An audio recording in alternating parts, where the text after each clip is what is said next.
अस्सलाम वालेकुम क्लास, आपको आवाज़ आ रही है? वालेकुम यस सलाम मैम, मैम। आ रही है। जी मैम आ रही है आवाज़। कैसे हैं आप लोग? जी अल्हम्दुलिल्लाह। कैसी जा रही है आप लोगों की पढ़ाई?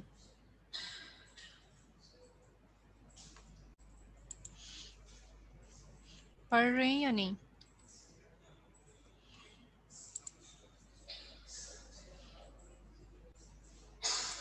इतनी खामोशी क्यों है?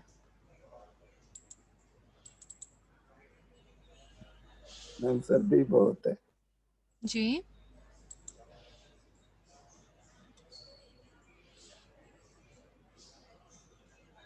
कोरोना से बचे हुए?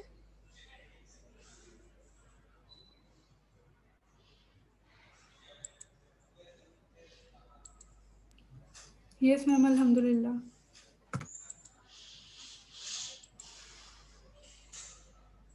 हाँ, प्रीवियस लेक्चर्स पढ़े थे कि नहीं?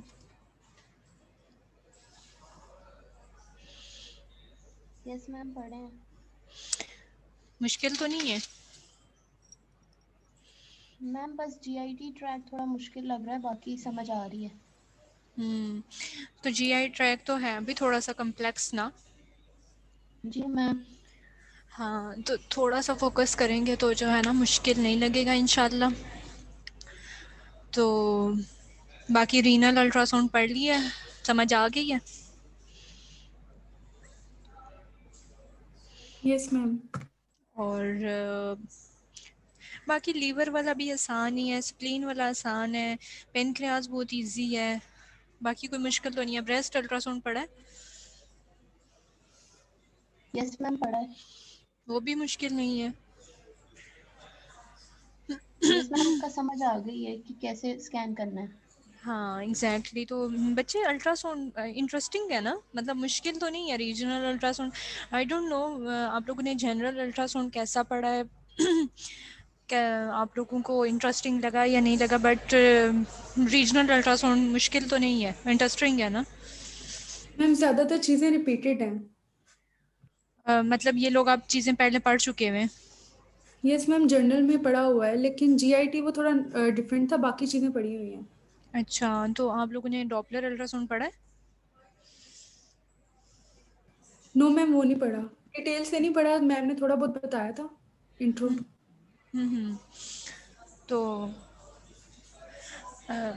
बेसिकली जनरल अल्ट्रासाउंड में जो है ना वो मैक्सिमम अस्सलाम ये। वालेकुम मैम। जी बेटा, वालेकुम सलाम।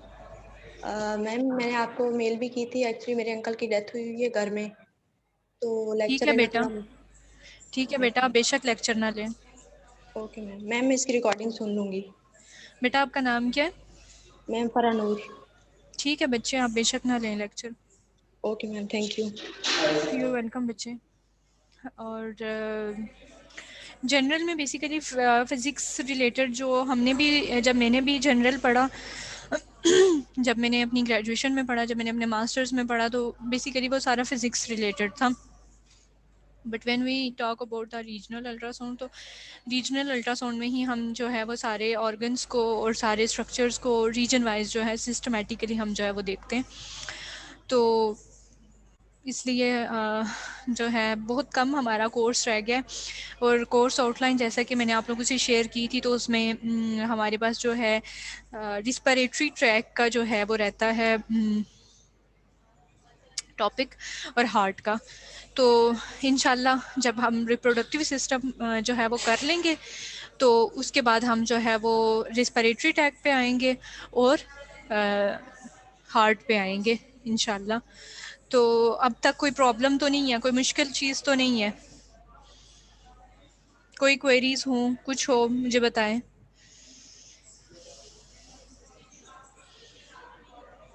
किसी को कोई चीज़ समझ ना आ रही हो?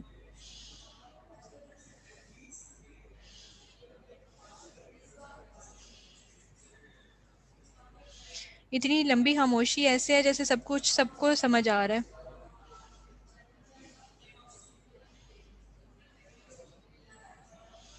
तो असाइनमेंट भी मैंने आप लोगों को देनी है, उसके लिए मैं आप लोगों को ईमेल कर दूंगी। हर बच्चे ने अपनी इंडिविजुअल असाइनमेंट देनी है या ग्रुप में देंगे, वो मैं आप लोगों को ईमेल कर दूंगी, आपने उसके अकॉर्डिंग जमा करानी है।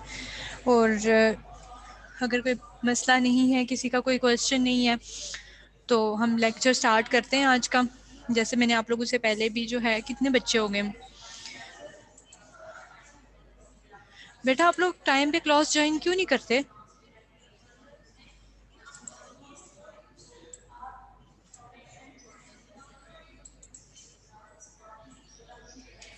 मेरे पास 80 बच्चे हैं और 80 में से अभी तक 34 बच्चों ने क्लास ज्वाइन की है।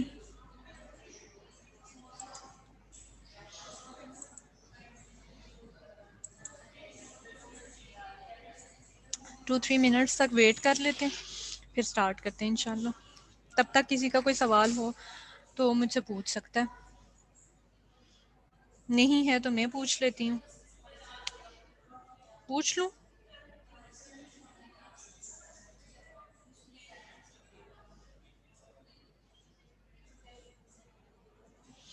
रीनल अल्ट्रासाउंड की इंडिकेशंस क्या है?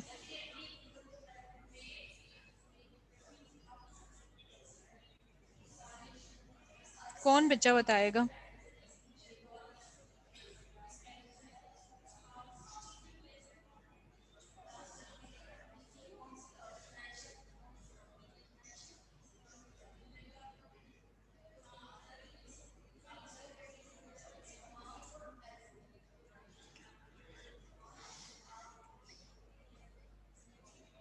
चलें लीवर अल्ट्रासाउंड की इंडिकेशंस बता दें।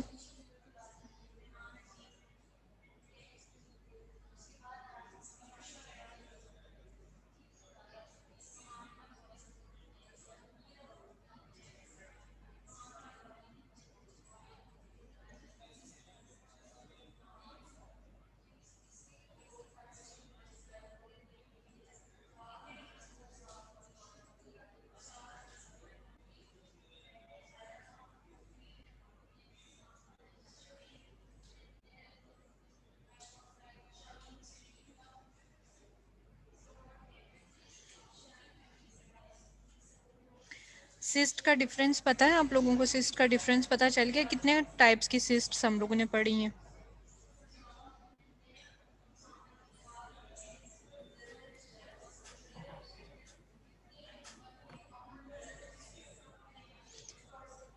बेटा ये आप लोगों का हाल है, और कंप्लेंट्स आप लोगों की ऐसे आती हैं मुझे जैसे जो है पता नहीं क्या हो गया है। कोई एक बच्चा जो है वो बता नहीं रहा, किसी एक क्वेश्चन का आंसर नहीं कर रहे आप लोग।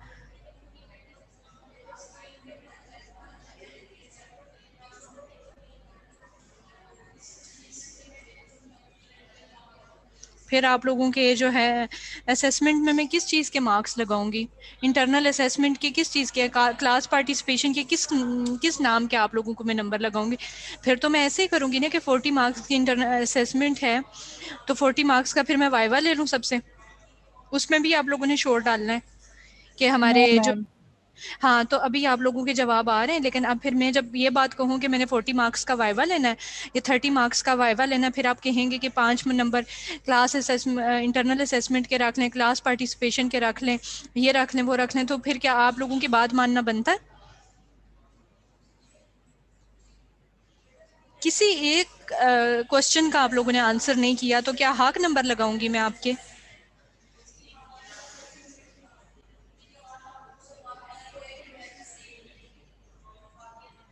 इतना मुश्किल तो नहीं था कि आप लोगों को भूल गया कि सिंपल सिस्ट है, कम्प्लेक्स सिस्ट है, रीनल अल्ट्रासाउंड क्यों करेंगे, लीवर का अल्ट्रासाउंड क्यों करेंगे, पेनक्रियाज का अल्ट्रासाउंड क्यों करेंगे? ये कोई इतनी मुश्किल बातें तो नहीं है कि मुश्किल है। ठीक है, फिर मैं इंशाल्लाह खुद से ही ऐसे ही करते हैं आपके, कोई असाइनमेंट नहीं ले रहे, टोटल जो है आप लोगों का 40 मार्क्स का वो वाइवा रख लेते हैं। मैम कोई असाइनमेंट वगैरह दे देना आप। असाइनमेंट मैं आपको दे दूं, असाइनमेंट कैसे बनती हैं वो मुझे भी पता है कैसे बनती हैं। अब ठीक है, अगर असाइनमेंट में दूंगी तो मैक्सिमम 10 मार्क्स की दूंगी, ऐसे ही है। 30 मार्क्स का फिर आप लोग वाइवा दे दें, क्योंकि ना तो आपने क्लास में पार्टिसिपेट करना है, ना आपने जवाब देना है, ना रिस्पॉन्ड करना है, तो फिर तो ऐसे ही है कि हम 30 मार्क्स का वाइवा रख लेते हैं, तो 10 मार्क्स की मैं आपको असाइनमेंट दे देती हूँ। मैम हमें आपसे डर भी बहुत लगता है। अच्छा, क्यों डर लगता है? Yes ma'am. किस बच्ची को यस मुझसे मैम। डर लगता है? किस बच्ची ने कहा है कि मुझे डर लगता है, मुझसे डर लगता है? मैम ऑलमोस्ट सबको ही लगता है। अच्छा, क्यों लगता है यस भाई मैम मैम। डर? सच्ची में सच कह रहे हैं, आपसे बहुत ज्यादा डर लगता है। क्यों लगता है डर, बताएं तो। इसीलिए तो बच्चे जल्दी रिस्पॉन्ड नहीं करते। अच्छा मैम बताएं सच में ना। कुछ आता भी हो ना तो लगता है कि हम बताएंगे तो बस गलत होगा, तो फिर डांट पड़ेगी इस वजह से। अच्छा मुझे ये बात बताएं, अ, एक बार जो मैंने आप लोगों को कहा, मुझे नहीं, आई आई डोंट नो, मैं मतलब मैं आप लोगों को बाय फेस किसी को भी नहीं जानती, मैं नाम से भी किसी को नहीं जानती। जो नाम मेरे अटेंडेंस के जब मैं लेती हूँ तो जो नाम गुजरते हैं तो वो बस माइंड से स्किप हो जाते हैं, ठीक है। जैसे अभी एक बच्ची ने आके कहा कि भाई फरा नूर मेरा नाम है और उसका ये प्रॉब्लम है, वो लेक्चर अटेंड नहीं कर सकती। इस तरह बच्चों के नाम याद रहते हैं, बाकी तो मुझे किसी का याद नहीं रहता। तो कोई डांटती हूँ मैं आप लोगों को? फिर क्यों डर लगता है? सेकंड लास्ट लेक्चर में क्वेश्चनिंग हुई थी ना, तो उसमें हमें डांट पड़ी थी, जो भी बच्चे बोले थे, शायद इस वजह से। जी मैम। अच्छा। अच्छा, किस किस बच्चे को डांट पड़ी थी? मैम हम जो जो बच्चे जिस बच्चे ने रिस्पॉन्स किया था उनको ही पड़ी। सबको पड़ी है?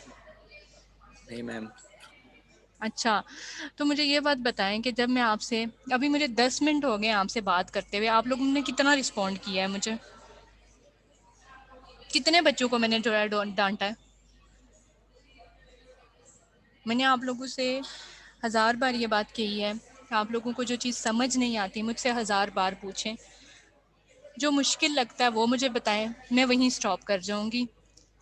फिर बेटा, जब एक टीचर आपके साथ मेहनत करता है, पढ़ाता है, आप लोगों से लॉयल रहता है, तो फिर आपको उसको रिस्पॉन्ड करना चाहिए या बिल्कुल चुप होकर बैठ जाना चाहिए? गलत ही बताएं, मुझे नहीं याद। अगर हाँ, अगर आप लोग को लगता है कि मैंने पिछले लेक्चर में किसी को डांटा है, अगर टीचर डांटता भी है तो वो आपकी भलाई के लिए डांटता है। अब आप 5th सेमेस्टर के बच्चे हैं, ठीक है, छोटे बच्चे नहीं है, 3rd ईयर के बच्चे हैं ना। तो अगर अब भी आप रिस्पॉन्ड नहीं करेंगे तो क्या मेरा दिल खुश होगा आपसे?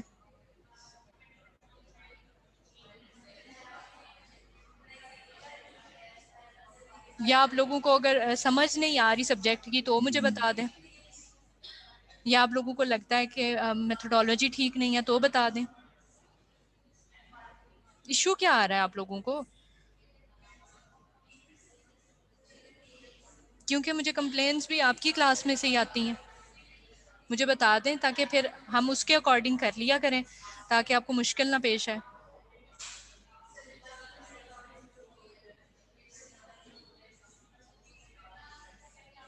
अब फिर सब लोगों ने चुप हो गए, तो बेटा ऐसे तो नहीं चलता ना, कि जब आप लोगों से बात की जाए तब आप लोग रिस्पॉन्ड नहीं करते और फिर आप लोग को जो है वो कंप्लेंट्स आना स्टार्ट हो जाती हैं।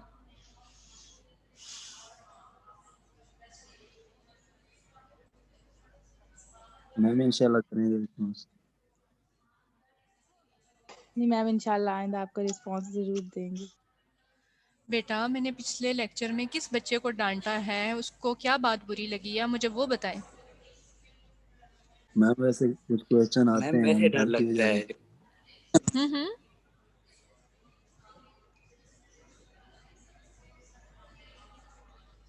मैं आपको एक बात बताऊं, इंसान डरता पता है कब है? आपको क्या लगता है कि इंसान कब डरता है? कभी ऐसा हो आप लोग फुली प्रिपेयर्ड हो के एक लेक्चर में बैठो जाके, बल्कि लेक्चर को छोड़े कि एग्जाम में जब आप फुली प्रिपेयर्ड हो के जाते हो, आपको लगता है कि आप सब कुछ पढ़ के आए हो, क्या आपको उस पेपर के लिए टेंशन डिप्रेशन होती है? या लेट सपोज ऐसा करते हैं कि नो आप में मैम। से जो नहीं होती ना, लेट सपोज कल आपका क्लिनिकल रोटेशन है, कल आप मेरे साथ क्लिनिकल रोटेशन पे हैं, ठीक है। मैंने आप लोगों को जो है, लेट सपोज करते हैं कि मैंने आप लोगों को लीवर अल्ट्रासाउंड सिखा दिया कि भाई ऐसे आपने लीवर अल्ट्रासाउंड करना है, ये चीज़ें हैं, आप फुली कॉन्फिडेंट हो गए हो, ठीक है, आपको लग रहा है कि आपको फुल लीवर अल्ट्रासाउंड करना जो है वो आ गया। अगले दिन मैं आपका एग्ज़ाम लेती हूँ, आप कॉन्फिडेंस के साथ आओ कि मुझे एग्ज़ाम देने के लिए कि नहीं? अगर आपको मैम। आता है तो, लेकिन जब आप पढ़ोगे नहीं, समझोगे नहीं, आप लोगों को आता नहीं होगा, क्या आप फुल कॉन्फिडेंस के साथ आके मुझे एग्जाम दे सकते हो? No ma'am. किसी दिन मैंने आप लोग को बिला वजह डांटा हो? No ma'am. बच्चियां जवाब दें ना, बच्चियों की तरफ से कंप्लेंट्स आती हैं, बच्चियां जवाब दें। बेटा आप लोगों को मैंने किसी दिन बिला वजह डांटा है? No ma'am. मैं कब डांटती हूँ? जब आप लोग मुझे रिस्पॉन्ड नहीं करते, आप लोग जो है वो नॉन सीरियस एटीट्यूड शो करते हो। आप लोगों को डर इसलिए लगता है क्योंकि आप पढ़ते नहीं हो। आपको मेरी बात बुरी लग रही होगी, आप लोग माइंड कर रहे होंगे मेरी बात, लेकिन इंसान को डर हमेशा तभी लगता है जब वो प्रिपेयर्ड नहीं होता, जब उसे कुछ आ नहीं रहा होता। आपको कल मैं ये कहूँ कि आप मुझे आके एक पावर पॉइंट पे प्रेजेंटेशन दें पूरी क्लास के सामने, मैं किसी एक बच्चे को कहती हूँ, या लेट्स सपोज कि अगर हमारी ऑन कैंपस क्लासेस होती तो मैंने आपसे जो है वो प्रेजेंटेशन लेनी थी पावर पॉइंट पे। अगर आपने प्रेजेंटेशन प्रिपेयर नहीं की होनी थी, आपको आती नहीं होनी थी, क्या आप कॉन्फिडेंस से आगे मुझे प्रेजेंट कर सकते थे, प्रेजेंटेशन दे सकते थे?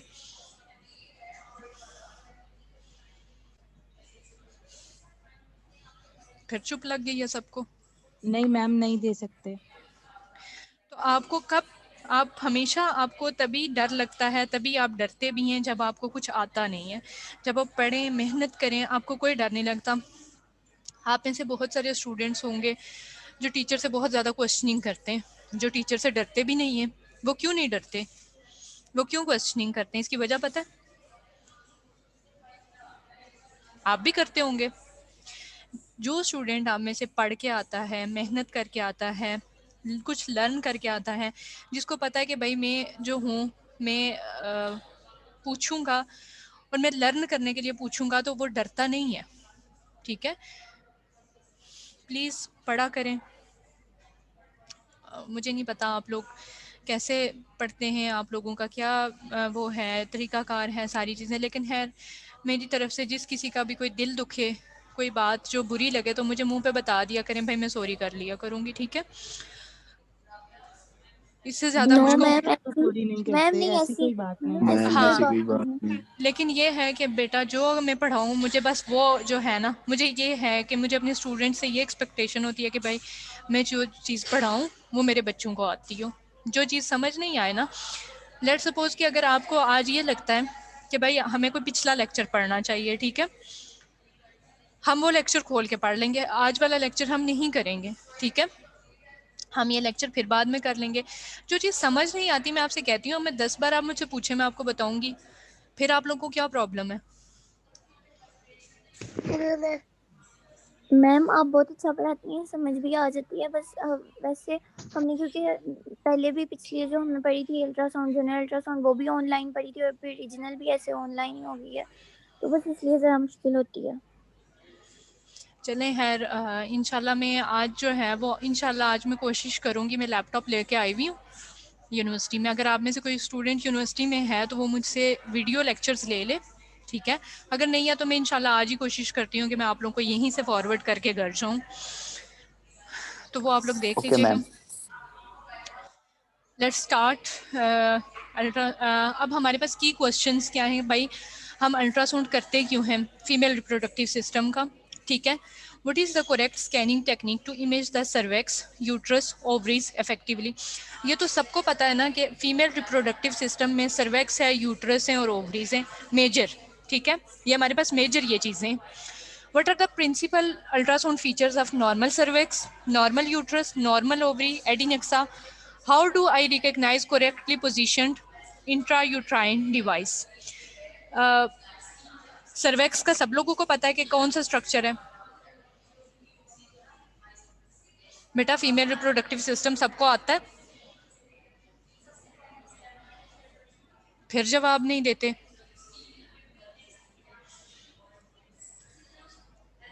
Yes ma'am. ये आप लोगों का हाल है तो बेटा क्लास पार्टिसिपेशन के मैं सबके नंबर जो है वो 0 लगाऊंगी, ये आप लोग अभी से सुन लो। ठीक है, फीमेल रिप्रोडक्टिव सिस्टम की आप लोग एनाटॉमी देख लें। This is labia minora, vagina, external os, internal os. और एक्सटर्नल और इंटरनल ऑस के जो मिड स्ट्रक्चर है that is called as cervix, ठीक है। यूट्रस, 2 ओवरी से, ठीक है, राइट ओवरी, लेफ्ट ओवरी, और ये हमारे पास क्या है, फॉलोपियन ट्यूब्स हैं। यही सारा फीमेल रिप्रोडक्टिव सिस्टम है। अगर सारा फीमेल रिप्रोडक्टिव सिस्टम हम एक लेक्चर में कहें कि कवर कर लेंगे तो दिस इज़ नॉट पॉसिबल, ठीक है। यूट्रस की 10 किस्म की पैथोलॉजीज़ हैं, 10 किस्म के मैसेज हैं, 10 किस्म की जो है वो पैथोलॉजीज़ हैं। ओवरीज हमारे पास डिफरेंट प्रेजेंटेशंस में आती हैं। Polycystic ovary disease most common disease है। ओवरीज की सिस्ट्स होती हैं, ठीक है। आप लोगों ने शायद पैथोलॉजी में नाम सुने होंगे, हेमर्जिक सिस्ट होती है, चॉकलेट सिस्ट होती है, उसके बाद फोलिकुलर सिस्ट होती है, ठीक है। ये आप लोगों को पता है या नहीं है पता? मैंने अभी नहीं पढ़ी है, यूएस में पढ़ी है पैथो में। अच्छा, अगर नहीं भी पढ़ी तो भी हम जो है एक लेक्चर में ये सारी चीज़ें कवर करना जो है वो मुश्किल है। आज का जो हमारा लेक्चर है वो मेनली यूट्रस, इसकी लेयर्स और जो है इसके मेजरमेंट्स, नॉर्मल जो हमारे पास मेजरमेंट्स आती हैं, और यूट्रस की जो हैं हमारे पास मालफॉर्मेशंस कौन सी आती हैं, ये तो हमारे पास नॉर्मल है, ठीक है। लेकिन अब नॉर्मल यूट्रस कैसे होता है, उसकी कौन कौन सी फॉर्म्स हैं, वो अल्ट्रासाउंड पे कैसे नज़र आता है, हम आज ये डिस्कस करेंगे। जो हमारे पास नेक्स्ट लेक्चर होगा उसमें हम यूट्राइन मैसेज देख लेंगे। उससे नेक्स्ट लेक्चर पे हम ओवेरियन मैसेज देख लेंगे, या ओवेरियन सिस्ट या पीसीओस देख लेंगे, पॉलीसिस्टिक ओवरी डिजीज़, ठीक है। एक लेक्चर में ये चीज़ें कवर करना बहुत मुश्किल है। मैं आपको कवर तो करा दूं, लेकिन 150 का स्लाइड्स का मैं आपको लेक्चर बना के दे दूं तो आप लोग का दिल ही नहीं करेगा कि मैं इसको पढूं। ऐसे ही है जी मैम। ठीक है। जी मैम। यहाँ एनाटॉमी आप लोगों को क्लियर हो गई है कि भाई हमने जो है वो क्या चीज़ें देखनी है और कैसे कैसे देखनी है, ठीक है। सबसे पहला पेशेंट की प्रिपरेशन में आपके पास क्या होना चाहिए, सबसे तो पहली बात यह है कि यूरिनरी ब्लैडर फील्ड होना चाहिए, ठीक है। जब भी आपके पास फीमेल रिप्रोडक्टिव सिस्टम का या मेल रिप्रोडक्टिव सिस्टम का या अल्ट्रासाउंड आता है, बेसिकली वहाँ पे लिखा हुआ होता है अल्ट्रासाउंड पेल्विस, जो आपके पास पर्ची पे लिखा हुआ आता है। हॉस्पिटल में जो चिट आती है रेडियोलॉजिस्ट के पास, उसको कहते हैं पर्ची। उस पे लिखा होगा कि भाई आपने अल्ट्रासाउंड पेल्विस करना है, या अल्ट्रासाउंड अब्डोमेन करना है, या अल्ट्रासाउंड नेक करना है, या अल्ट्रासाउंड ब्रेन करना है। हर एक रीजन का नाम लिखा होता है। तो जब भी आपने जो है फीमेल रिप्रोडक्टिव सिस्टम का या मेल का आएगा तो वहाँ पे लिखा होगा अल्ट्रासाउंड पेल्विस। यहाँ तक क्लियर है? Yes ma'am. Yes ma'am. Ultrasound pelvis में सबसे पहले आपने मरीज से पूछना है कि क्या आपको यूरिन आ रहा है या नहीं आ रहा। अगर मरीज़ ये कहेगा कि मुझे यूरिन आ रहा है तो आप उसका टेस्ट स्टार्ट कर देंगे। लेकिन अगर मरीज़ ये कहता है कि मुझे यूरिन नहीं आ रहा तो आप मरीज़ से ये कहेंगे कि आप 2-3 गिलास पानी के पिएं और 1 या 1.5 घंटे के बाद आ जाएं, ठीक है।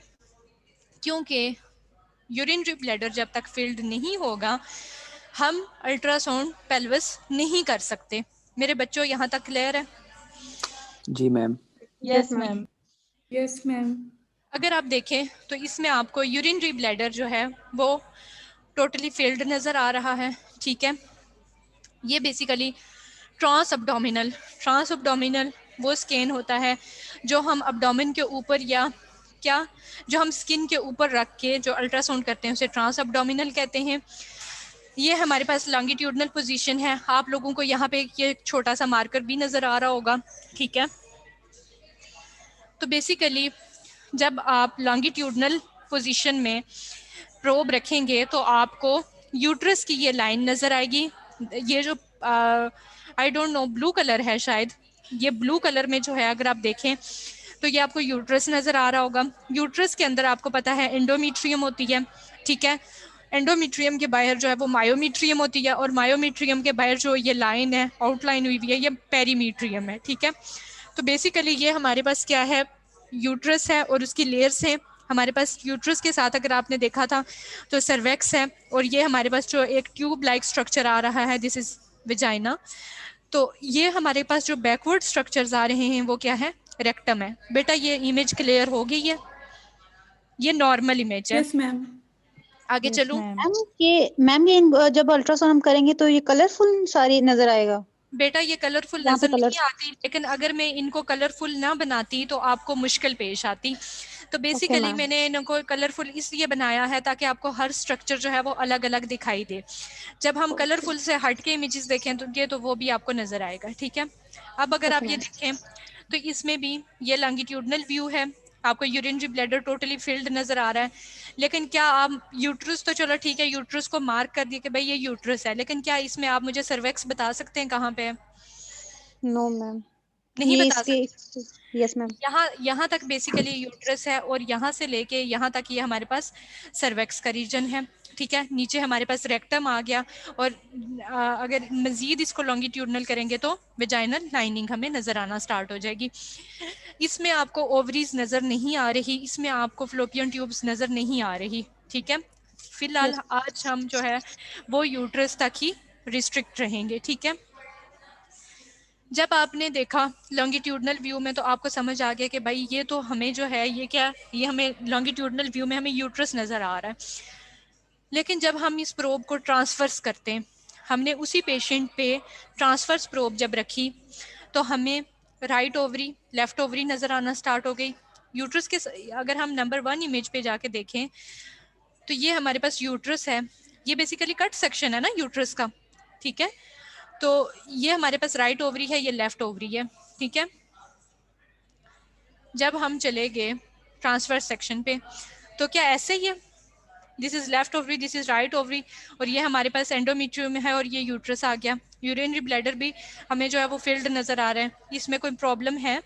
आपको ये पता है कि लॉन्गिट्यूडनल व्यू में डिफरेंट स्ट्रक्चर डिफरेंट तरह से स्ट्रक्चर शो होते हैं और ट्रांसफर्स में वो डिफरेंट तरह से शो होते हैं, ऐसे ही है? Yes ma'am. Yes ma'am. Clear हो गया? आगे चलें? Yes ma'am. ठीक है, अब हमारे पास क्या है, हमारे पास हम 2 तरह से स्कैनिंग करते हैं।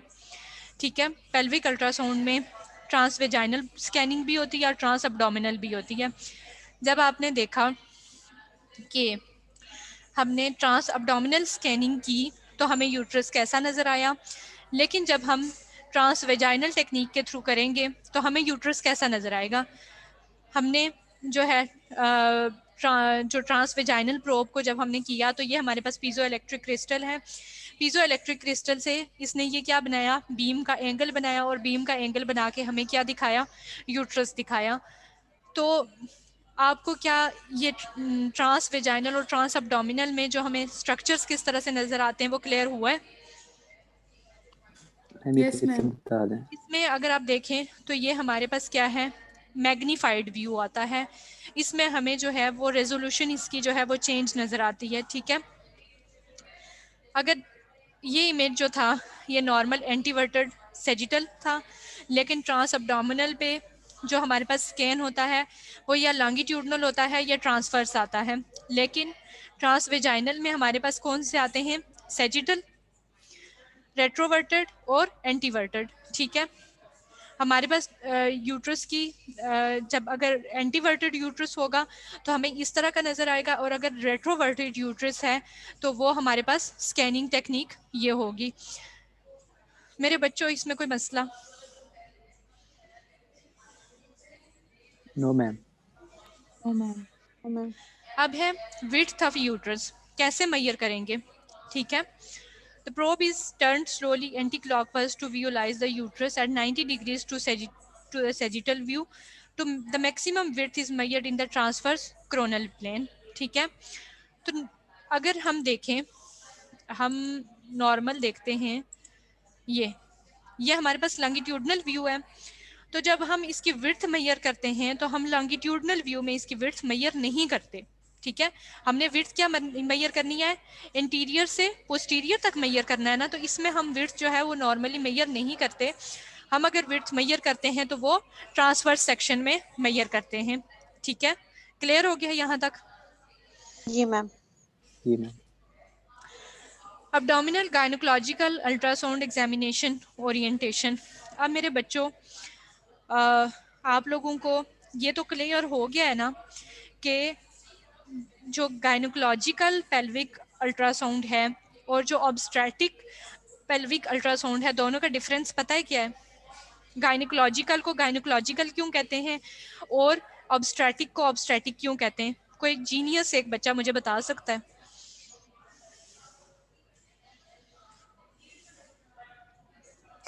माइंड में आता तो होगा ना कि भाई गायनिकोलॉजिकल को गायनिकोलॉजिकल क्यों कहते हैं? मैम क्योंकि हमने उसमें फीटस को देखना होता है, बेबी को, प्रेगनेंसी को। किस में देखना होता है? गायनाकोलॉजिकल में। नहीं मेरे बच्चे, नो मैम ऑप्स में देखते हैं।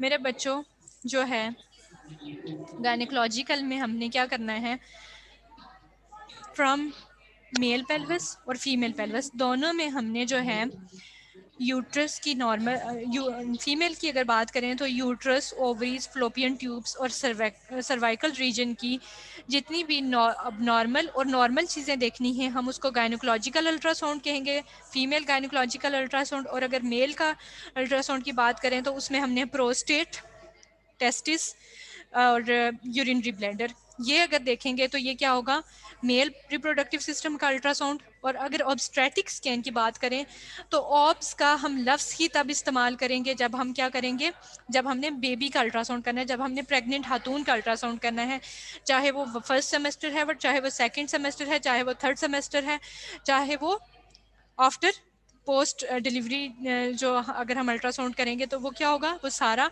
उसको हम कहेंगे ऑब्स्ट्रेटिक स्कैन। हम गायनिकोलॉजिकल अल्ट्रासाउंड पढ़ने के बाद इंशाल्लाह ऑब्स्ट्रेटिक स्कैन की तरफ भी जाएंगे।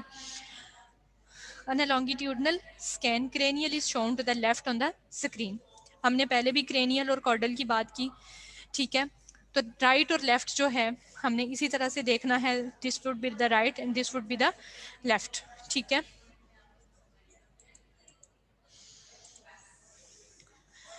On a transverse scan, patient right side is shown to the left on the screen, ठीक है? मेरे बच्चों ये आप लोगों को कौन सा एरिया नजर आ रहा है? कोई एक बच्चा मुझे बता सकता है कि ये क्या है? ये कौन सा आपको ऑर्गन नजर आ रहा है?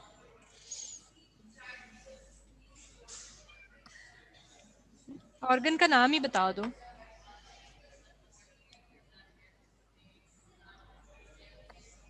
मैम पता नहीं है।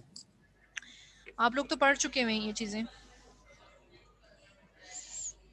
चले खैर, ये हमारे पास यूट्रस है, ठीक है? थोड़ा सा इमेज चेंज करके इसलिए डाला था कि आप कंफ्यूज मत हो। हमारे पास ये यूट्रस ही है, लेकिन क्या है, डिजीज्ड यूट्रस है। जब मैंने आपको नॉर्मल आपको मैंने ये नॉर्मल हमारे पास यूट्रस है, उसके बाद हमारे पास ये नॉर्मल यूट्रस है, ये नॉर्मल है, ये नॉर्मल है, ये सारे नॉर्मल दिखाए। तो अगर हम यूट्राइन अल्ट्रासाउंड पढ़ रहे हैं तो मेरे बच्चे आपको ये तो पता होना चाहिए ना कि ये यूट्रस ही है, लेकिन इसमें कोई अबनॉर्मेलिटी नज़र आ रही है, कोई डिजीज़ नज़र आ रही है, ठीक है? तो जब हमारे पास अब पता चला कि जब नॉर्मल यूट्रस होगा तो कैसा दिखाई देगा, जब थोड़ा सा अबनॉर्मल होगा तो कैसा दिखाई देगा। जी मैम। हाँ, तो इसलिए नेवर कंफ्यूज।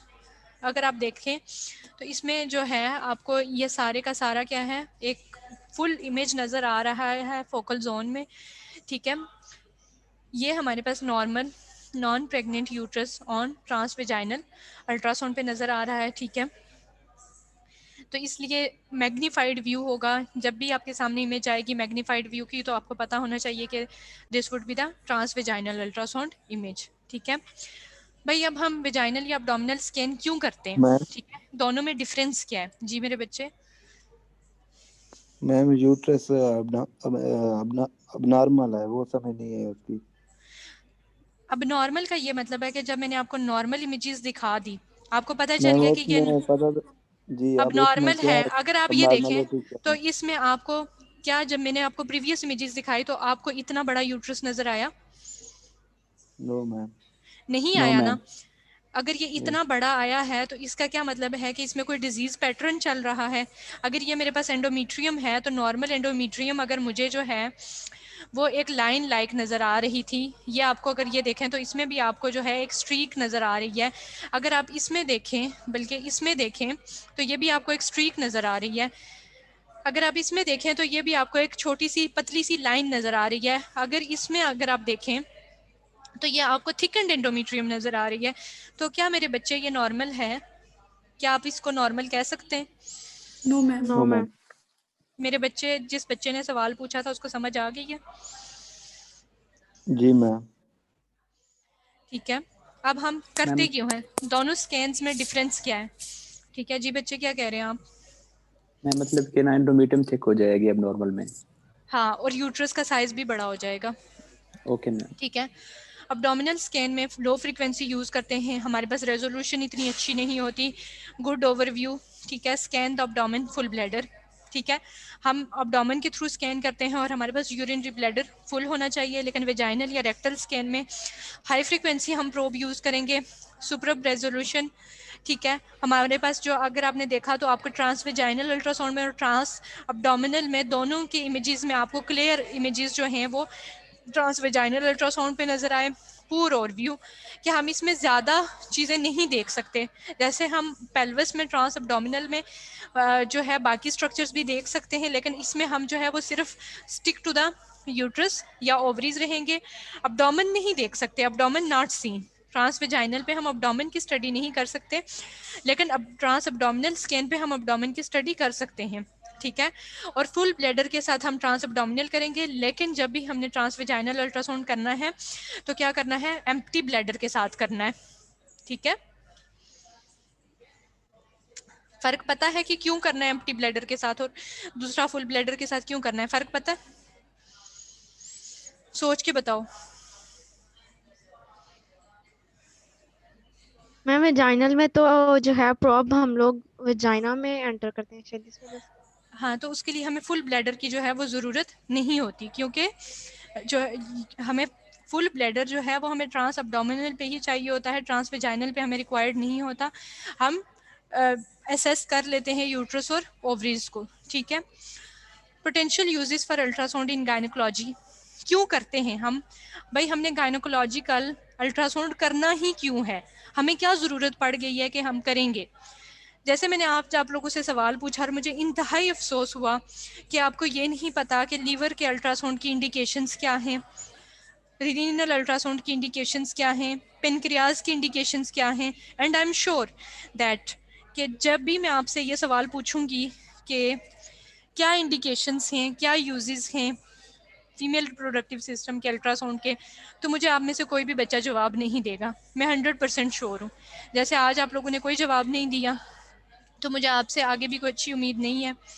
ठीक है, लेकिन खैर हम इसको पढ़ लेते हैं कि हम क्यों करेंगे। Assessment of adnexal pelvic masses, कि कोई हमें जो है वो मैस नज़र आ रहे हैं। Diagnosis of polycystic ovaries, ovaries में मल्टीपल सिस्ट्स बन गई हैं। ठीक है, investigation of post menopausal bleeding, किसी पोस्ट मीनोपॉजल खातून में जिसमें मेंस्ट्रुअल साइकिल स्टॉप हो गई थी तो उसमें ब्लीडिंग हो रही है, तो वो ब्लीडिंग क्यों हो रही है उसके लिए हम करेंगे इन्वेस्टिगेशन ऑफ मेनोरेजिया, के अब नॉर्मल साइकिल किसी खातून की चल रही है, अब नॉर्मल ब्लीडिंग है, तो उसके लिए हम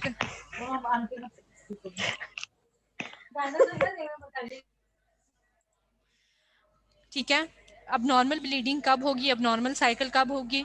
जब यूट्रस में फिब्रॉइड्स होंगे, जब एडिनोमायोसिस होगी। Monitoring of follicular number and growth of or intro fertilization. मेरे बच्चों, आपके पास जब भी आप अल्ट्रासाउंड करेंगे, अल्ट्रासाउंड रूम में आप बैठे होंगे, आपके पास हर तरह का मरीज़ आएगा, हर तरह का आपको पता होना चाहिए। जो ख़वातीन कंसीव नहीं कर सकती, ठीक है, या जिनको कंसेप्शन में प्रॉब्लम होती है, तो क्या होता है कि जब उनके साइकिल के अकॉर्डिंग क्या होता है कि गायनोकोलॉजिस्ट ने उसको भेजना होता है रेडियोलॉजिस्ट के पास या सोनोलॉजिस्ट के पास कि जो अपने फॉलिकल का साइज़ मेजर करवा के हो। जब वो फॉलिकल का साइज़ मेजर करवा लेती है तो उसके अकॉर्डिंगली उसको इंजेक्शंस लगते हैं और उसके बाद वो इस एबल होती है कि वो कंसीव कर सके। ठीक है, egg recovery for in vitro fertilization and ICSI, ये क्या है? Intracytoplasmic injection. ठीक है, इवेल्युएशन ऑफ पेल्विक पेन, कि भाई किसी को पेल्विस में दर्द है, ठीक है, उसके लिए हम अल्ट्रासाउंड कराते हैं।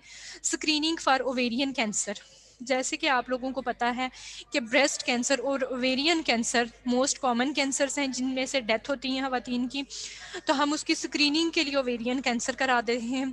जैसे मैंने अपनी क्लिनिकल ट्रेनिंग में बहुत ज़्यादा ऐसे लोग देखे हैं जिनको पता भी नहीं होता और उनका कैंसर ग्रो करके कहीं से कहीं पहुंच जाता है।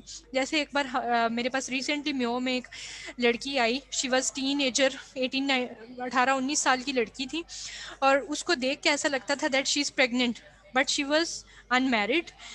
तो जब हमने उसका स्कैन किया तो हमें पता चला कि वहाँ पे कोई अच्छे खासे बड़े साइज़ का क्या है कैंसर बना हुआ है। तो ऐसे केसेस भी होते हैं। तो हम स्क्रीनिंग जैसे ब्रेस्ट अल्ट्रासाउंड की हम या ब्रेस्ट कैंसर के लिए हम स्क्रीनिंग करते हैं, उसी तरह से ओवेरियन कैंसर के लिए भी स्क्रीनिंग होती है। तो ओवेरियन कैंसर के लिए, ब्रेस्ट कैंसर के लिए हम कौन सा स्क्रीनिंग टेस्ट करते हैं? कोई बच्चा मुझे बताए। बेटा ब्रेस्ट कैंसर के लिए कौन सा स्क्रीनिंग टेस्ट करते हैं? मैमोग्राफी। एग्जैक्टली बेटा, what's your good name? Ma'am Samiya शायद। मैमोग्राफी करते हैं, लेकिन ओवेरियन कैंसर के लिए हम करते हैं अल्ट्रासाउंड, ठीक है। उसके बाद हम अगर देखें तो क्या है, intrauterine contraceptive device and implantation location.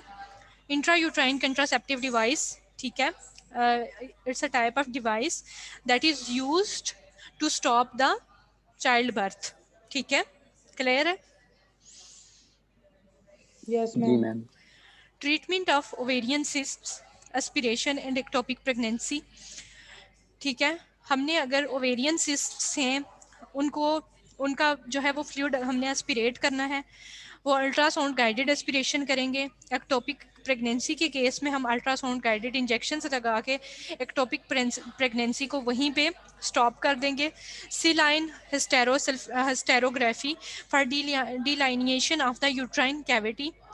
Saline hysterography में बेसिकली हमने क्या करना होता है कि अगर हमें यूट्राइन कैविटी क्लियरली नज़र नहीं आ रही तो हमने सिलाइन को इंजेक्ट करके अल्ट्रासाउंड की मदद से देखना है। जब हम नॉर्मल सिलाइन को पास करेंगे तो आपको फ्लूइड कैसा नज़र आता है अल्ट्रासाउंड पे? एनेकोइक नज़र आता है ना। तो जब हम सेलाइन को करेंगे पास तो वो भी हमें एनेकोइक नज़र आएगा और वो हमें यूट्रस को क्लियर करके दिखा देगा। हमें कब हमें ज़रूरत पड़ती है कि हम कंट्रास्ट अल्ट्रासोनोग्राफी करें, वो हम आगे पढ़ेंगे। Tubal patency studies in infertility, कि हमने जो है फ्लोपियन ट्यूब्स में कि वो पेटेंट हैं या नहीं हैं, अगर किसी को बच्चे नहीं हो रहे तो उस केस में हम अल्ट्रासाउंड करेंगे। इवेल्युएशन ऑफ प्राइमरी एमेनोरिया, ठीक है, कि प्राइमरी एमेनोरिया में की इवेल्युएशन के लिए हम जो है वो अल्ट्रासाउंड करेंगे। अब आप लोग को क्लियर हुआ है कि क्यों हम करते हैं अल्ट्रासाउंड, हम करते क्यों हैं पेल्विस का, या हमारे पास कोई पेशेंट आएगा तो वो किन किन केसेस के साथ आ सकता है? जी मैम। मैम मैम जो आपने लास्ट स्लाइड में फिब्रॉइड्स वाला पॉइंट बताया था वो एक मर्तबा रिपीट कर दें। फिब्रॉइड्स बेसिकली यूट्राइन में अबनॉर्मल मैसेज होते हैं। जैसे लीवर में आपको हेमेंजियोमा मिलेगा, एडिनोमा मिलेगा, बाकी जो है और डिफरेंट किस्म के जो आपको एब्सेसिस मिलेंगी। अगर बाकी बॉडी में जो है कहीं पे अबनॉर्मल मैसेज हो सकते हैं तो क्या यूट्रस में नहीं हो सकते? हो सकते हैं ना? Yes ma'am.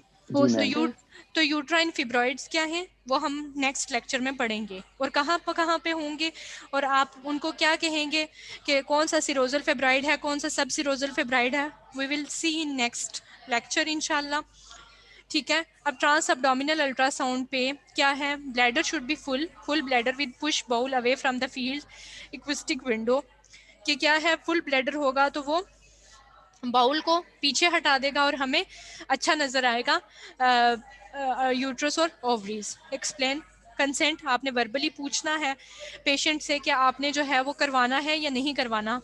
जब भी आप किसी खातून का अल्ट्रासाउंड कर रहे हों, चाहे वो एक मर्द सोनोग्राफर कर रहा है या चाहे वो एक औरत सोनोग्राफर कर रही है, जब भी आप किसी फीमेल का अल्ट्रासाउंड करते हैं तो आपके साथ हमेशा एक फ़ीमेल अटेंडेंट होनी चाहिए। Is that clear? क्योंकि आप फीमेल को अनकवर करते हैं, ठीक है, yes, और अनकवर करके आप अल्ट्रासाउंड कर रहे होते हैं, तो ये अपने दिमाग में बैठा लें कि चाहे वो लड़के हैं या चाहे वो लड़कियां सोनोग्राफर हैं, आपने जब भी फीमेल्स का पेशेंट का अल्ट्रासाउंड करना है या मेल का करना है तो आपने हमेशा मेल के लिए मेल अटेंडेंट को बुलाएंगे और फीमेल के लिए फीमेल अटेंडेंट को बुलाएंगे, ठीक है। आपने मरीज की प्राइवेसी का ख्याल रखना है, ठीक है। प्राइवेसी का ख्याल कैसे रखेंगे कि जब भी आप अल्ट्रासाउंड रूम में जाते हैं तो वहाँ पे एक चादर पड़ी होती है, तो आपने क्या करना है कि मैक्सिमम पेशेंट को कवर करके जो है उसकी प्राइवेसी का ख्याल रखना है। आपने मरीज़ को जेंटली पेश आना है ताकि वो कंफर्ट फील करे, ताकि वो रिलैक्स फील करे। ब्रीफ गायनोकोलॉजिकल हिस्ट्री आपने लेनी है कि अगर एक खातून आई है तो आपने उससे पूछना है कि उसका लास्ट मेंस्ट्रुअल पीरियड क्या था, उसको कहीं अबनॉर्मल ब्लीडिंग तो नहीं होती, कहीं उसके साइकिल का ड्यूरेशन कितना है। ये बगैर हिस्ट्री के आप कोई भी एग्जामिनेशन नहीं कर सकते। Examination findings abdominal and vaginal, जो आप अब्डोमिनल फाइंडिंग्स करेंगे वो आपने अब्डोमिनल के खाने में लिखनी है, और जब वेजाइनल स्कैनिंग फाइंडिंग्स निकालेंगे वो अपने वेजाइनल के खाने में रखानी है कि भाई हमने ट्रांस अब्डोमिनल पे क्या फाइंडिंग्स निकाली, हमने ट्रांस वेजाइनल पे क्या फाइंडिंग्स निकाली।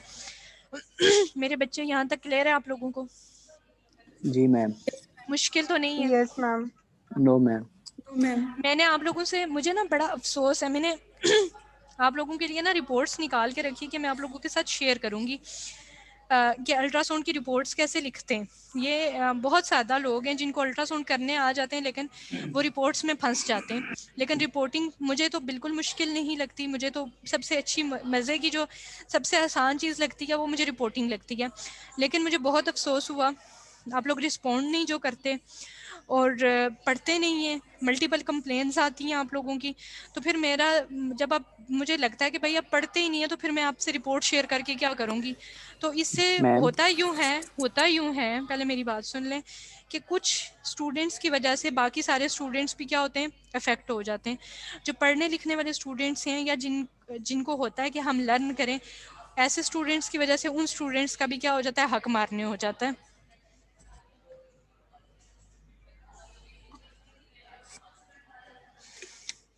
क्या कह रहे थे आप बच्चे? मैम काइंडली वो भी शेयर कर दें। और मैम लेक्चर पढ़ते हैं हम, लेकिन प्रैक्टिस नहीं है हमारे पास, हम कैसे मीन के वो बेटा मैंने आपसे ये कहा था कि मेरे बच्चे, मैंने आप लोगों से कहा था कि हमारे पास यूनिवर्सिटी में मशीन तो है ना मैम। अब तो ठीक है लेकिन टाइम नहीं है ना। जब भी आप लोग इंशाल्लाह आएंगे, आप लोग खुद भी कोशिश करें कि अगर आपको कहीं पे अल्ट्रासाउंड में इंटर्नशिप मिलती है आप वो करें। लेकिन इंशाल्लाह जब भी आप आएंगे इंशाल्लाह हम कोशिश करेंगे कि हम क्या करें कि हम वहाँ पे हम अल्ट्रासाउंड की ट्रेनिंग आपको करवाएं, ठीक है। ये आपकी SCP है तो मुझे होता है कि आप लोगों को करना चाहिए, ठीक है। लेकिन जहाँ तक पढ़ने की बात है, जहाँ तक आपको मैंने आज आप लोगों से इंडिकेशंस पूछी तो आपको इंडिकेशंस आनी चाहिए या नहीं आनी चाहिए थी? जी मैम आनी चाहिए थी। तो फिर आप मुझे खुद बताएं ना कि इसमें कहाँ से प्रैक्टिकल ट्रेनिंग आ गई। अपनी जो गलतियां काफी दिन पहले लेक्चर किया था मैम लिवर का ना, वो फिर नहीं बाद में उसका बेटा नॉर्मल बताओ मेरे बच्चे आप लोगों को ये बात क्यों नहीं समझ में आती कि आप लोगों को जो है आप लोगों को मैं रटा नहीं मांगती। आप लोग मुझे सिंपल ये बता देते कि मैडम हम सिस्ट होगी तो लीवर का अल्ट्रासाउंड करेंगे, हम जॉन्डिस होगा तो लीवर का अल्ट्रासाउंड करेंगे, सिर्फ लीवर की बीमारियों का नाम ले लेते तो वही उसकी इंडिकेशंस थी। हम रीनल की इंडिकेशंस बता देते कि भाई किडनी में स्टोन होगा तो हम अल्ट्रासाउंड करेंगे, या किडनी में इन्फेक्शन होगा तो हम अल्ट्रासाउंड करेंगे। बस इतनी बात बतानी थी आपने। मैंने आपसे कोई ये थोड़ा कहा था कि आप मुझे जो मैंने टर्म्स बताई हैं उन्हीं टर्म्स के साथ मुझे सुनाएं। या मैंने पेनक्रियाटाइटिस था तो आप कह देते कि भाई जब भी पेनक्रियाज में इन्फेक्शन होगा और वो इन्फ्लेम्ड होगा तो हम अल्ट्रासाउंड करेंगे। इसमें कौन सी मुश्किल बात थी? आप लोग जो है ना, आप मतलब जो है ना ये स्टेज है ना, इसमें मैं आपको लिटरली बताऊं, मैं खुद इस स्टेज से गुजर के आई हुई हूँ। तो हम लोग जब पढ़ते नहीं थे ना, जब हमसे टीचर पूछते थे तो हम ना डिफरेंट लेम एक्सक्यूजेस बनाते थे। जब भी हमसे सर पूछते कि भाई ये क्या होता है तो हम कहते सर हमें नहीं पता, वो हम भूल के हमसे ये हो गया वो हो गया। लेकिन मैं आपको बताऊं कि जब भी हम जो है पढ़ के आते थे हम रिस्पॉन्ड करते थे। मैं सीधी सी बात आपको बताऊं तो हमारे टीचर्स भी खुश होते थे। तो बेटा इस एज में जो है ना हम अपनी गलतियों की जिम्मेदार दूसरों को ठहराना शुरू कर देते हैं। ये बड़ी गलत अप्रोच है। मैं अपने लिए भी यही कहती हूँ कि जब हम से गलती हो हम उसे एडमिट करना चाहिए, ठीक है। मैं भी यही कहती हूँ कि मुझसे भी अगर गलती हो तो मुझे एडमिट करना चाहिए। अगर आप पढ़े ना तो उसका कसूर इस बात को मत दें कि आपकी प्रैक्टिकल ट्रेनिंग नहीं हो रही। आप खुद भी तो कोशिश नहीं कर रहे। आप अपने दिल से बताएं मुझे कि आप लोग खुद कोशिश करते मैम। करते जी मैम। कितने यस मैम। स्टूडेंट खुद से कितने स्टूडेंट्स कोशिश करते हैं कि भाई उनको कुछ ना कुछ आए? मैम हमारी तो यही कोशिश है कि हमें कुछ ना कुछ आए, लेकिन अब जनरल में भी यही हुआ कि प्रैक्टिस नहीं कर सके थ्योरी पढ़ के या ये। मैम ये हाँ भी पता था कि लिवर किडनी यस में मैम, जब तक इंडिकेशन प्रैक्टिकल वगैरह नहीं का पता करेंगे था, तब तक क्लियर लेकिन नहीं होंगी वो फिर चीजें। समझ मैम नहीं आती इस इंटर्नशिप बात के की लिए कि भी क्या अप्लाई करें। किया तो वो नहीं ले रहे, कोरोना की वजह से नहीं करा रहे। खैर जो है हम देखते हैं इसको आगे। फाइंडिंग्स और ऑब्जर्वेशंस, ठीक है। Identify the bladder. Uterus size, normal uterus का साइज है 6 to 8 इन लेंथ, 5 विड्थ और मल्टीप्लाइड बाय 4। अब ये मैयर कैसे करेंगे वो मैं आपको आगे बताऊंगी। ये यूट्रस का 62654 654 ये याद रख लें कि क्या है। यूट्रस का नॉर्मल हमारे पास डायमीटर होना चाहिए। यूट्रस पोजीशन, यूट्रस एंटीवर्टेड होगा या रेट्रोवर्टेड है, ठीक है। एंटीवर्टेड कैसा नजर आता है और रेट्रोवर्टेड कैसा नजर आता है मैं आपको प्रीवियसली बता चुकी हूँ। एंडोमीट्रियम के साथ क्या होता है, मायोमीट्रियम होती है, और मायोमीट्रियम में अक्सर जो है वो फिब्रॉइड्स पाए जाते हैं। या कोई भी प्रॉब्लम हो तो आपको पता हो कि भाई ये मायोमीट्रियम में है या एंडोमीट्रियम में है। Cervix for growths like polyps और फिब्रॉइड्स, ठीक है। सर्वेक्स में भी पोलिप्स हो सकते हैं या कोई मैसेज हो सकते हैं जिनको हम फिब्रॉइड्स कहते हैं। एंडोमीट्रियल लाइनिंग, जैसे मैंने आपको नॉर्मली दिखाया कि एंडोमीट्रियम आपको एक स्ट्रीक लाइक अपीयरेंस थी, लेकिन जब वही यूट्रस डिजीज्ड यूट्रस हुआ तो क्या हुआ कि आपको मोटे किस्म की जो है एंडोमीट्रियम नज़र आना शुरू हो गई। बायलेटरल ओवरीज, दोनों तरफ की ओवरीज देखनी है। Any other adnexal masses, ovary or fallopian tube masses, ठीक है। अगर कोई और साथ में मैसेज हैं तो उनको एडिनेक्सल मैसेज कहेंगे। Colour Doppler, flow of blood in a vessel can be identified fluid in the pouch of Douglas, ठीक है। ये हमारे पास क्या है, हमने फाइंडिंग्स और ऑब्जर्वेशंस इस रीजन में करनी है, ठीक है। अगर हम आगे देखें तो normal pelvic anatomy, uterus ma'am next to the bladder, ठीक है। जी बेटा। मैम एडिनेक्सल मैसेज की समझ नहीं आ रही। एडिनेक्सल मैसेज की आपको समझ नहीं आ रही, तो मैंने तो अभी तो आपको एडिनेक्सल मैसेज पढ़ाए भी नहीं है ना बेटा। मैम अभी आपने थोड़ा सा बताया, मैं इससे ज़्यादा पूछ रहा हूँ। एडिनेक्सल मैसेज मैं आपको बताऊं तो कोई भी ऐसा मैस जो फ्लोपियन ट्यूब के अराउंड पड़ा हुआ है, ओवरी के अराउंड पड़ा हुआ है, यूट्रस के अराउंड पड़ा हुआ है, राइट के पड़ा हुआ है या लेफ्ट के पड़ा हुआ है, सर्विक्स के राइट या लेफ्ट पड़ा हुआ है, सुपीरियर या इंफीरियर पड़ा हुआ है, तो ये सारे का सारा क्या होगा, एडिनेक्सल मैस इसको बोलेंगे, ठीक है। जो भी एसोसिएटेड स्ट्रक्चर्स के साथ मैस होगा उसको हम एडिनेक्सल मैस बोलेंगे, ठीक है। नेक्स्ट टू द ब्लैडर क्या होता है, यूट्रस होता है। Loops of bowel filling the space between the bladder and uterus, के बाउल की लूप्स कैसी नजर आती हैं मैंने आपको पहले नॉर्मल अल्ट्रासाउंड में दिखाया है। The size and shape, age and parity, ये बड़ी मैटर करती हैं चीज़ें कि एक जो टीनेजर लड़की है उसका यूट्रस और एक जो बच्ची है उसका यूट्रस और एक जो लड़की जिसके बच्चे हो चुके हैं उसका यूट्रस और एक जो 50 साल की या 60 साल की या 70 साल की खातून है, इन सब के यूट्रस की शेप एक जैसी नहीं होगी, ठीक है। प्री प्यूबरटल क्या है कि बिफोर मेंस्ट्रुअल साइकिल स्टार्ट होने से पहले यूट्रस की लेंथ या विड्थ का साइज जो है वो 1.0 to 3.3 और 0.5 to 1.0 विड्थ में होना चाहिए। नली पैरस, जिसका कोई जो है मतलब एक बच्चा हुआ है, ठीक है, उसका यूट्रस का साइज 744 सेंटीमीटर होना चाहिए। मल्टी का plus 1.2 centimetre.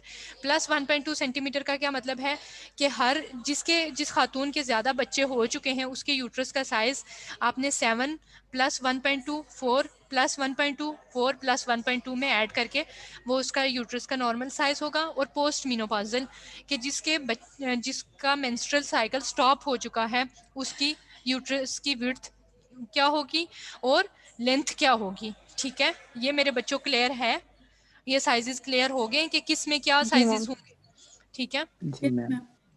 The myometrium, myometrium आपको कैसी दिखाई देती है? Texture of normal homogeneous.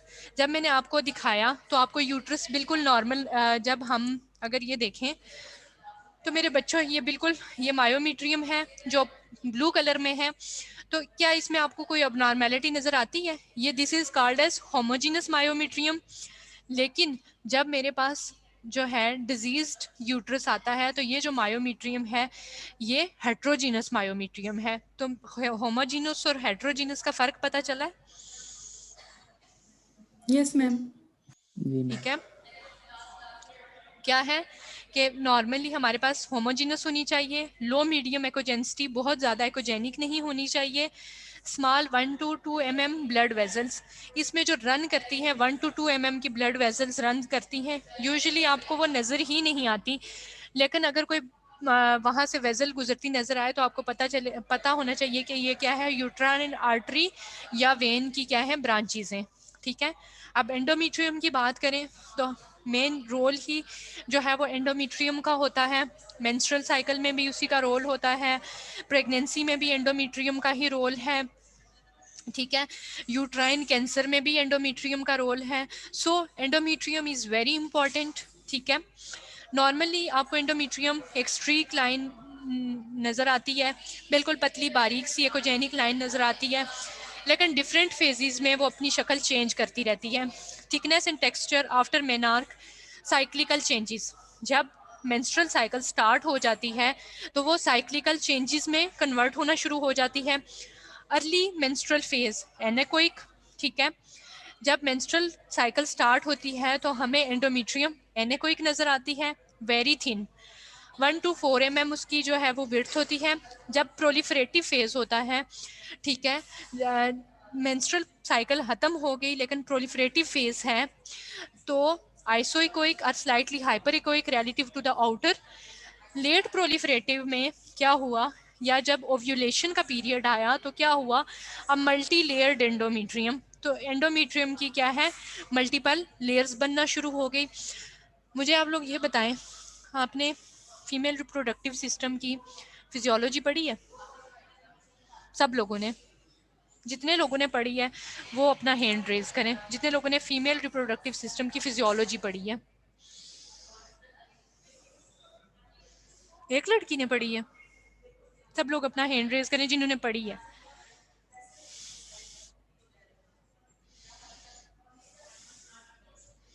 अब मुझे बताएं कि इससे पहले फीमेल रिप्रोडक्टिव सिस्टम की एनाटॉमी पढ़ चुके हैं?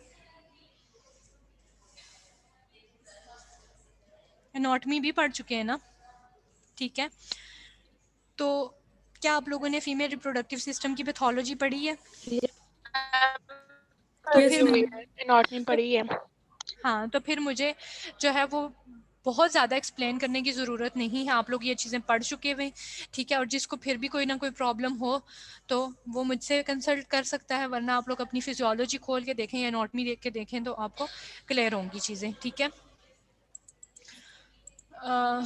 The secretory face, secretory phase में हमारे पास एकोजेनिक एंडोमीट्रियम नज़र आती है, ठीक है, 8 to 16 mm।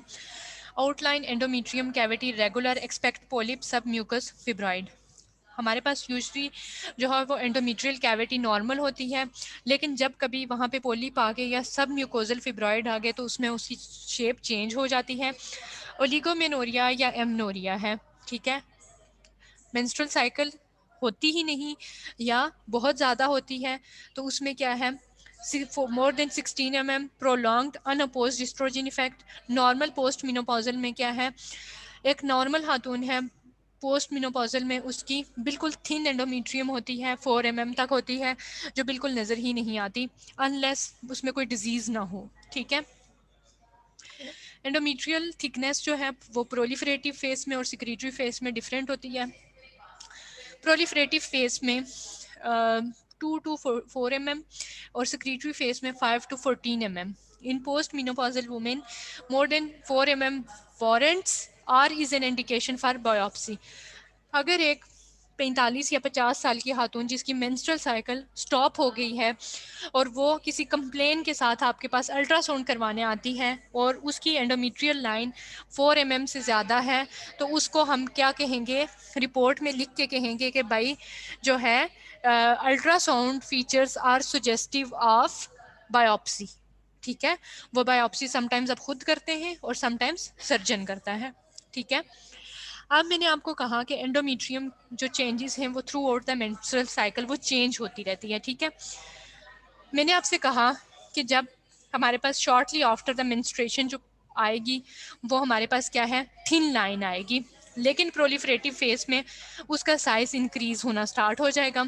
ऐसे ही है, लेकिन मल्टी लेयर्ड एंडोमेट्रियम भी हमारे पास जो है वो आती है प्रोलिफरेटिव फेज में। तो अगर आप देखें 1, 2 और 3 हमारे पास प्रोलिफरेटिव फेज में उसने जो है वो शेप चेंज की, लेकिन जो है सिक्रीटरी फेज जब हमारे पास आ जाता है, जब नेक्स्ट मेंस्ट्रुअल साइकिल स्टार्ट होने वाली आती है तो उसमें वो एकोजेनिक हो जाती है। एकोजेनिक हो गई, ब्लड जमा हो गया। ठीक है, तो उसने एकोजेनिक ही होना था ना। तो मेरे बच्चों, क्या आपको ये फेज वाइज जो एंडोमेट्रियम की शेप्स हैं ये समझ आई हैं? Yes ma'am. यस यस ठीक है, मैम। ठीक है। अब दोबारा से आप देख लें कि साइकिल में कौन कौन से फेजेस होते हैं। अगर आप देखें तो ओवेरियन साइकिल और यूट्राइन साइकिल। ओवेरियन साइकिल का जब फोलिकुलर फेज होगा प्री ओव्यूलेशन के, अभी जो है वो ओवा रिलीज नहीं हुआ, तो ओवा कब रिलीज नहीं होता, जब पीरियड्स हों, जब प्रोलिफरेटिव फेज हो। ठीक है, तब तक ओवा रिलीज नहीं हुआ होता, तो उसको हम कहते हैं प्री ओव्यूलेशन या फोलिकुलर फेज। ठीक है, और 14th डे पे क्या होती है, ओव्यूलेशन होती है, ओवा ओवरीज से रिलीज होता है और उसको कहते हैं post ovulation phase, luteal phase या सिक्रीटरी फेज। तो ऑलमोस्ट 28 डेज की साइकिल होती है। फर्स्ट 14 डेज जो है वो हम कह देते हैं कि ये फोलिकुलर फेज है, और लास्ट 14 जो डेज हैं उनको हम कहते हैं ल्यूटियल फेज या सिक्रीटरी फेज। तो सिक्रीटरी फेज में आपने देखा कि एंडोमेट्रियम की थिकनेस भी इंक्रीज्ड है, उसकी शेप भी एकोजेनिक है, और जो है मोर हाइपर इकोइक है देन यूट्रस। तो मेरे बच्चों, यहाँ तक आपको क्लियर हो गया है? जी ma'am.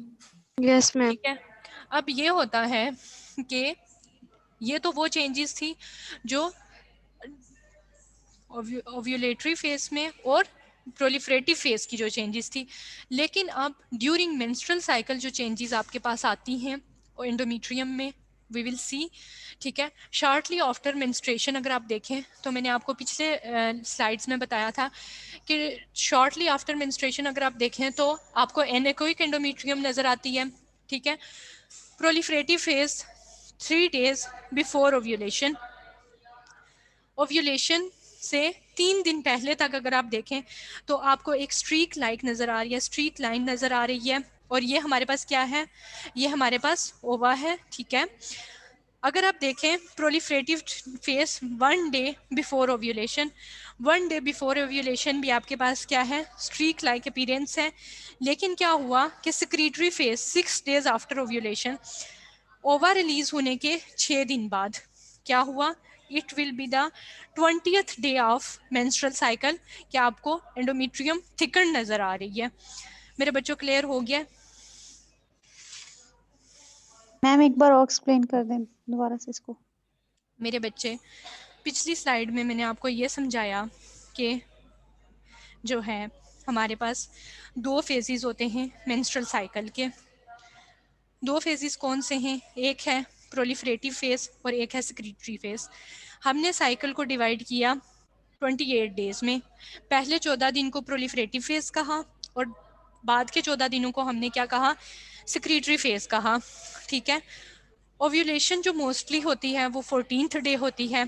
Just like if a women has cycle, मतलब अगर एक खातून आपके पास आती है पेशेंट, तो उसकी जो वो कहती है कि भाई मेरी मेंस्ट्रुअल साइकिल, मुझे मेंस्ट्रुअल साइकिल मेरी दिसंबर 1 को स्टार्ट हुई। ठीक है, उसकी मेंस्ट्रुअल साइकिल दिसंबर 1 को स्टार्ट होती है, तो उसका ओव्यूलेशन डे बनता है 14 दिसंबर। तो 14 दिसंबर तक उसका कौन सा फेज था? प्रोलिफरेटिव फेज था। और यस ठीक है, और 14 से 28 डे तक कौन सा होगा? ल्यूटियल फेज या सिक्रीटरी, ठीक है, होगा। ठीक है, अगर तो ओव्यूलेशन के बाद वो कंसीव कर लेती है तो क्या होगा कि ऑब्स्टेटिक साइड पे चला जाएगा। लेकिन अगर ओव्यूलेशन के बाद, अगर वो एक अनमैरिड खातून है, तो ओव्यूलेशन के बाद एंडोमेट्रियम क्या हो जाएगी? ओवा एंडोमेट्रियम में जाके उसको थिकंड करना स्टार्ट हो जाएगा, वहाँ पे ब्लड अकोमुलेशन स्टार्ट हो जाएगी। और 28th डे पे क्या होगा? मेंस्ट्रुअल साइकिल दोबारा से स्टार्ट हो जाएगी। तो ये हमारे पास वो चेंजेस थी जो हमारे पास shortly after the menstruation period जो है, और 3 days before ovulation, 1 day before ovulation, और 6 days आफ्टर ओव्यूलेशन जो चेंजेस हैं ड्यूरिंग मेंस्ट्रुअल साइकिल, मैंने वो आपको बता दी। आप लोगों को क्लियर है? Yes ma'am, okay thank you. जी मैम। एंडोमेट्रियल मेजरमेंट मैंने नॉर्मल आपको बता दी। Assess the endometrial status and measure the thickness. इसमें इस इमेज में मुझे कौन बताएगा कि उसको एंडोमेट्रियम नज़र आ रही है? किस बच्चे को नज़र आ रही है? किस बच्ची को नज़र आ रही है? यस मैम, नजर आ रही है मैम, आ रही है, नजर आ रही है। ये हमारे पास स्ट्रीक लाइक अपीयरेंस है, ठीक है। और यहाँ पे हमारे पास ये क्या है? ये हमारे पास प्रोलिफरेटिव फेस है, और ये क्या है? सिक्रीटरी फेस है, ठीक है। मेजर हमने जो इसकी थिकनेस मेजर करनी है वो बेसिकली ये हमारे पास पैरामीटर है थिकनेस मेजर करने के लिए। मेनोपॉजल वुमेन में लेस देन 10 mm होती है, और less than 4 mm post menopausal, और less than 6 mm if post menopausal on HRT is hormone replacement therapy. अगर कोई हार्मोन रिप्लेसमेंट थेरेपी पे है, अब हार्मोन रिप्लेसमेंट थेरेपी कब होती है और क्यों होती है वो भी हम पढ़ेंगे, ठीक है। This is basically sagittal ultrasound image of the uterus obtained during the proliferative phase of the menstrual cycle demonstrates the endometrium with a multi-layered appearance. ठीक है। Normal premenopausal endometrium sagittal ultrasound image of the uterus obtained during secretory phase of the menstrual cycle shows a thickened echogenic endometrium. बेटा ये दोनों images clear हैं कि कब कब हैं, ये कौन कौन से फेज में हैं? जी मैम। एंडोमेट्रियल मेजरमेंट दोबारा से एक्सप्लेन की गई है, ठीक है। वही इमेजेस हैं, उन्हीं को जो है वो फर्दर अच्छा करके मैंने जो है वो लिख दिया है। आगे आ जाती है हमारे पास यूट्राइन मॉलफॉर्मेशंस। मैम जी बेटा। मैम अपना प्रोलिफरेटिव फेज की ना वो शो किस तरह होगी? वो दूसरी तो इकोजेनिक है, ये कैसे होगी फिर?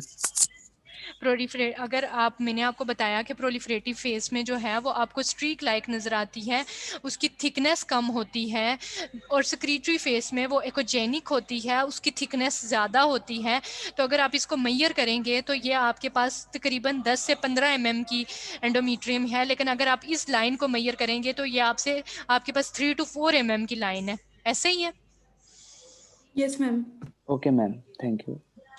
अभी तक आप लोग ये सोच रहे हैं इस लेक्चर में कि भाई यूट्रस हमें या तो एंटीवर्टेड मिलेगा या रेट्रोवर्टेड मिलेगा, ठीक है, यही सोच रहे हैं ना। अभी तक आपने जो है हमने जो है किसी भी यूट्राइन मॉलफॉर्मेशन को डिस्कस नहीं किया, हमने नहीं पढ़ा। क्या आप सोचते हैं कि आपको हमेशा ही एंटीवर्टेड या रेट्रोवर्टेड यूट्रस मिलेगा? आप लोग क्या ऐसा सोचते हैं कि आपको हमेशा ही इसी फेज में मिलेगा? कैसा हो सकता है? ये आप लोगों की क्लास पार्टिसिपेशन है बेटा। क्या ऐसा होता है कि हर बंदे की 2 आंखें हों? कभी किसी की एक आंख भी तो होती है कि नहीं होती, कनिजेंटली? क्या हमेशा सब लोगों के जो है वो हाथों की 5 उंगलियां होती हैं? समटाइम्स किसी की 6 भी तो हो जाती हैं। जी मैम। Yes ma'am. कभी ऐसा भी तो होता है कि किसी बंदे की 2 किडनीज नहीं होती है, एक अब नॉर्मल होती है और एक नॉर्मल होती है। तो क्या यूट्रस हमें हमेशा एंटीवर्टेड या रेट्रोवर्टेड मिलेगा? No ma'am. No ma'am. ठीक है, हमारे पास डिफरेंट शेप्स के साथ हमें whenever you are doing an ultrasound in your ultrasound room, तो जब कभी भी आपको नॉर्मल एंटीवर्टेड या रेट्रोवर्टेड यूट्रस ना मिले तो क्या होगा कि आपके पास कोई थर्ड फॉर्म ऑफ यूट्रस आएगी, ठीक है। नेवर कंफ्यूज, कभी भी आपने कंफ्यूज नहीं होना कि भाई ये क्या हो गया, ठीक है। अगर आप लोगों ने पैथोलॉजी में पढ़ लिया है, जिन लोगों ने पैथोलॉजी में यूट्रस की मालफॉर्मेशंस पढ़ ली हैं उनके लिए तो कोई मसला नहीं है, बट जिन्होंने नहीं पढ़ी ये उनके लिए है, ठीक है। अगर आप देखें तो हमारे पास नॉर्मल यूट्रस ये है, ये यूट्रस का कट सेक्शन है बेसिकली। ये हमारे पास एंडोमेट्रियम है, मायोमेट्रियम है, पेरीमेट्रियम है, और ये हमारे पास क्या है, फ्लोपियन ट्यूब्स हैं, ठीक है।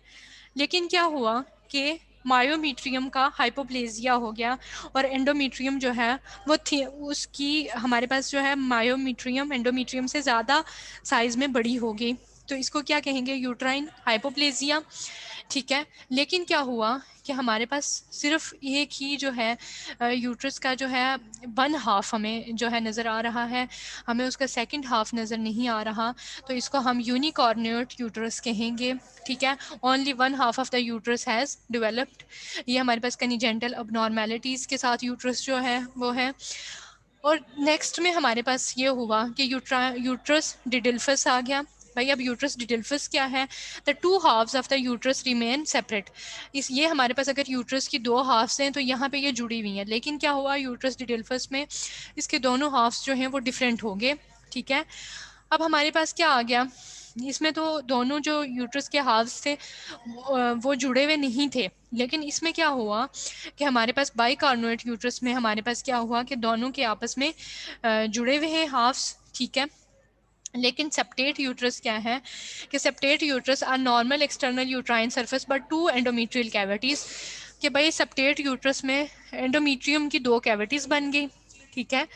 और हमारे पास आता है आर्क्यूएट यूट्रस। भाई आर्क्यूएट यूट्रस क्या है, a normal external uterine surface with a 1 centimeter or less indentation into the endometrial cavity। क्या आप लोगों को यूट्रस की टाइप्स, मालफॉर्मेशन टाइप्स समझ आई हैं? जी मैम। Yes ma'am. लड़कियों को समझ में नहीं आया? यस मैम आ गया। तो मुंह से क्यों नहीं बोल रहे?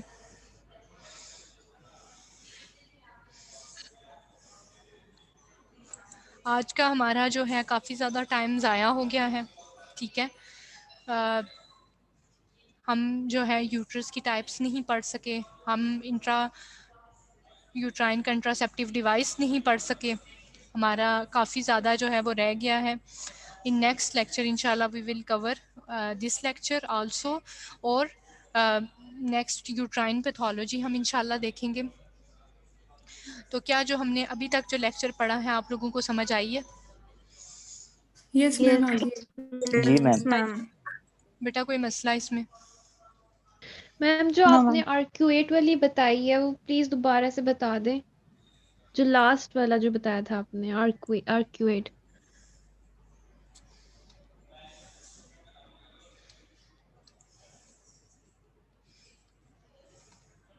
आप लोगों को नज़र आ रहा है? स्लाइड आप लोगों को नज़र आ रही है? यस जी मैम। मैम आ रही है। Yes ma'am. बेटा ये मेरे पास जो है ये नॉर्मल यूट्रस है, लेकिन ये मेरे पास आर्क्यूएट यूट्रस है। क्या इसमें आपको फंडस की शेप जो है वो नॉर्मल है? दोनों में डिफरेंस नज़र आ रहा है या नहीं आ रहा? Yes ma'am. नज़र आ रहा है। तो बेसिकली क्या होती है इसमें, आर्क्यूएट में क्या होती है कि नॉर्मल एक्सटर्नल यूट्राइन सरफेस जो है वो तकरीबन 1 सेंटीमीटर तक एंडोमेट्रियल कैविटी में आ जाती है। अगर आप नॉर्मल और आर्क्यूएट यूट्रस को देखें तो इसमें जो आपको यूट्रस की फंडस है वो लेयर है जो वो क्या एंडोमेट्रियम में आती दिखाई देती है? No ma'am. तो आर्क्यूएट यूट्रस में क्या हुआ कि एक्सटर्नल सरफेस जो थी वो एंडोमेट्रियल कैविटी में आ गई, तो this is called as arcuate uterus. Okay. बेटा अब भी आप लोगों को मुझसे डर लगता है? नो मैम अब समझ आ गई है। नहीं, आप लोगों को अब भी डर लगता है कि भाई मैं कोई बहुत सख्त किस्म की टीचर तो नहीं हूँ? No ma'am. No ma'am. ठीक है, क्लास अल्लाह हाफिज। अल्लाह हाफिज प्लीज़ मैम। जो आपके क्वेश्चंस हों वो नेक्स्ट लेक्चर के लिए रिजर्व कर लें।